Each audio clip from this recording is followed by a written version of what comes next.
నువ్వంటే నాకిష్టం మధు. సరే నీకిష్టం లేకుంటే నీకెప్పుడూ కనబడంలే అని శివ వెళ్ళిపోయాడు. అప్పుడు మధు ఎంత ఆలోచించకూడదనుకున్నా తనకు శివానే గుర్తొస్తున్నాడు. శివ మాట్లాడే ప్రతి మాట ఆమెను చాలా ఆకర్షించింది. కారణం మీకు తెలుసనుకుంటాను. ఆమెది ఆకర్షించే వయసు. సరే ఇక కథలోకి వెళ్ళిపోదాం. మధు చదువు గురించి పక్కన పెట్టి ప్రేమ ధ్యాసలో పడుతుంది. తన జీవితం పాడవడానికి ఇదే తొలిమెట్టు. తన ఆలోచనలను నియంత్రించలేకపోతుంది.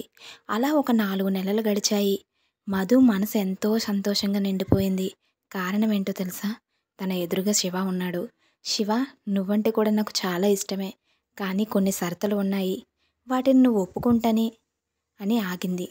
చెప్పు మధు, నువ్వు ఏం చేయమన్నా నేను దానికి సిద్ధమే అని అన్నాడు శివ. అప్పుడు మధు, నేను బాగా చదువుకోవాలి. మా ఇంట్లో వాళ్ళు, మీ ఇంట్లో వాళ్ళు అందరూ ఒప్పుకోవాలి. నన్ను నువ్వు బాగా చూసుకోవాలి. ఓ అంతేనా, నేను చూసుకుంటానులే అని చెప్పి వెళ్ళిపోయాడు శివ. ఈ ప్రస్తావన ఇరువురి తల్లిదండ్రులకు చెప్పారు. ఎవరు ఏం మాట్లాడలేదు. కానీ వాళ్ళ అమ్మ మాత్రం ఒప్పుకోలేదు.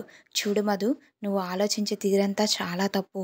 పెళ్ళి అనేది ఒక బాధ్యత, చిన్నపిల్లల ఆట కాదు. నువ్వు ఊహల ప్రపంచంలో ఉన్నావు. కానీ నీ జీవితం అలా కాదు.